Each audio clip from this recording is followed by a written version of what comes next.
안녕하세요 여러분, 창기쌤입니다. 오늘은 우리 학생이 질문했던 내용, 지난 시간에 질문했던 내용에 이어서 한번 설명해 주려 하는데, 대부분이 모르는 내용이에요. 바로 보유학점 편입이라는 내용인데요. 학생들이 이 내용을 알면 실제로 학점은행제로 이제 편입 요건을 만들 때 시간과 돈을 굉장히 아낄 수가 있습니다. 근데 이 내용이 왜 안 알려져 있냐? 그 이유는 우리 학점은행제를 정보에 대해서 여러분, 우리 학생들한테 공급을 해주는 사람은 바로 대부분이 학점은행제 플래너를 업으로 하는 사람들이기 때문이죠. 근데 그 플래너를 업으로 하는 사람들은 학생들이 온라인 강의를 들어야 그 사람들한테 수익이 생겨요. 그러다 보니까 이 온라인 강의 없이 최대 효율로 편입 요건을 학점은행제로 만들 수 있는 이 방법은 실제로 많이 알려져 있지가 않죠. 그래서 오늘 챙이쌤이 얘기해 줄 거는 바로 요 보유학점 편입에 관한 얘기입니다. 그래서 우리 학생들 현재 상황이 좀 비슷하거나 이러면 큰 도움이 될 거예요. 편입을 준비하려는 학생들은 뭐 제로 학점에서 시작을 하는 학생들도 내용을 보면 큰 도움이 될 겁니다. 그럼 보면 쌤도 이 내용을 몰라서 전문 학사를 취득해서 편입 요건을 만들었었죠. 그래서 한번 보면 이 학생 같은 경우도 79학점이 지금 있는 상황이에요. 그리고 1학점이 부족한 상황인데, 쌤한테 이 학생이 1학점을 어디서 들어야 되는지 이렇게 질문을 했어요. 근데 사실은 이 학생은 인서울권을 목표로 하는 학생이기 때문에 굳이 지금 뭐 1학점을 더 채우지 않고 편입을 하는 것이 가장 베스트한 방법이다 라는 것이 정답이에요. 이 1학점을 굳이 채우지 않아도 가능은 한 겁니다.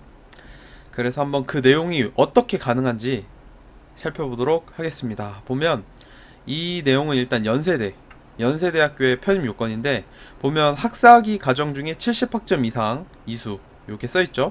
또는 뭐 전문학사를 취득, 전문대학 졸업 자격에 준한 자격을 취득한 자라고 써있잖아요. 그러니까 이건 전문학사를 취득한 자라는 거고, 이거는 학사학위 과정에 70학점을 이상 이수한 자, 두 가지 둘 다 이제 편입 요건이 된다는 거고, 이제 이건 고려대 같은 경우, 연대와 고려대인데, 고려대는 뭐 학점은행제에 전문학사 취득 예정자밖에 없죠. 그러니까 전문학사를 취득 예정자밖에 없는 겁니다. 근데 연세대는 보면 학사학위 과정자의 경우 70학점 이상을 이수했으면 가능한 거예요, 일반 편입이. 그래서 이 내용을 보기 앞서서 간단하게 지난 시간에 얘기한 거 한 번만 보면, 편입은 일반 편입과 학사 편입이 있다 했는데, 일반 편입은 전문대학교를 졸업하거나 4년제 대학교 2학년을 마치거나 학점은행제로 80학점을 취득해서 전문학사를 취득하거나 세 가지 중에 하나만 되면 일반 편입이 가능하다 했어요. 그리고 학사 편입은 4년제 대학교를 졸업하거나 학점은행제로 140학점 이상을 취득해서 학사를 취득하거나, 전문학사가 아니라 학사죠. 네, 학사를 취득하거나 요렇게 될 경우에 가능하다고 했는데, 여러분들이 모르는 게 바로 예외입니다. 이 예외가 있는데, 일반 편입의 경우에는 아까 본대로 연대 본대로 학사학위 과정에 70학점 이상이면 가능해요. 그리고 이거를 바로 보유학점 편입이라고 부릅니다. 요걸 바로 보유학점 편입이라고 불러요.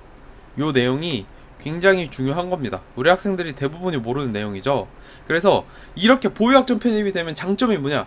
일단 80학점인데 70학점으로 낮아지는 게 첫 번째 장점이고, 두 번째 장점은 학사학위 과정에선 자격증이 3개까지 되죠. 근데 전문학사에서는 2개까지밖에 안 돼요. 전문학사에서는.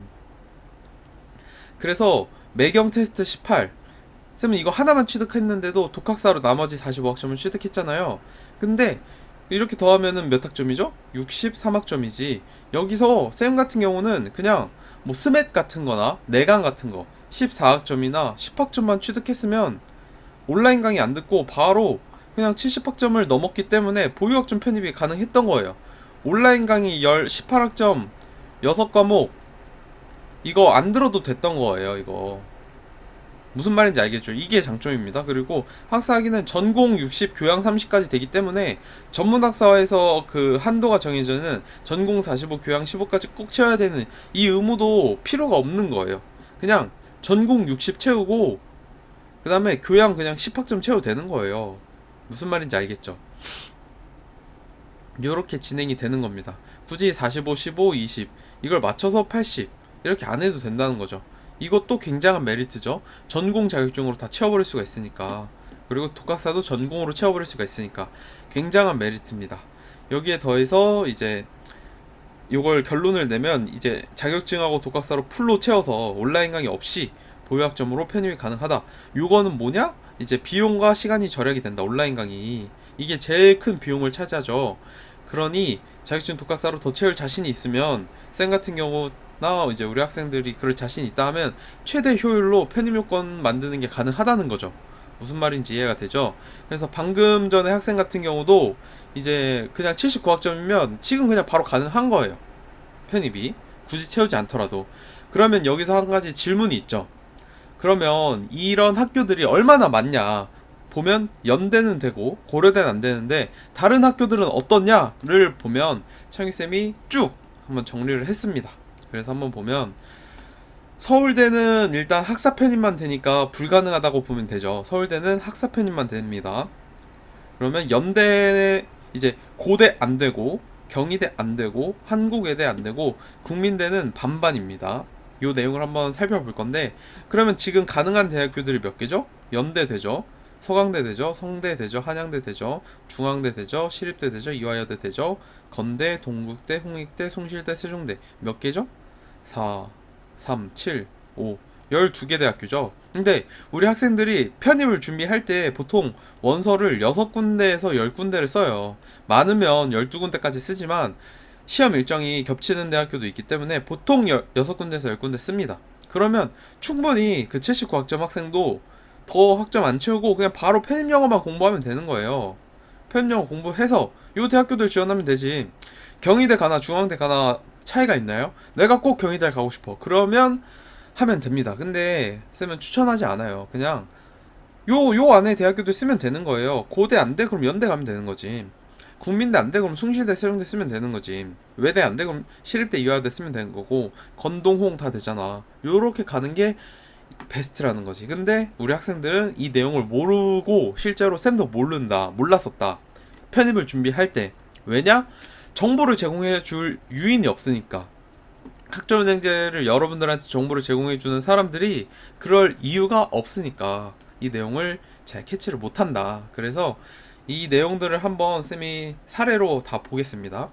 서강대 가능하죠? 서강대입니다. 65학점 이상 취득한 자 가능하죠? 그 다음에 이게 성균관대 70학점 이상 취득 예정자 가능하죠? 일반 편입에서 전문학사도 되고 70학점 이상도 되는 겁니다. 그리고 한양대 가능하다 했죠?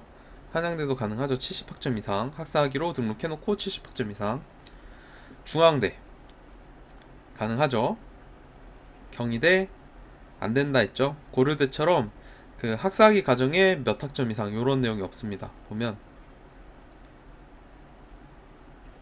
이거 하나만 있죠. 안 됩니다. 그리고 외대도 마찬가지로 안 되죠.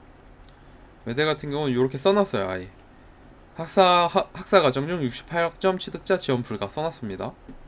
그리고 시립대는 되죠. 2대 되죠. 건대 되죠.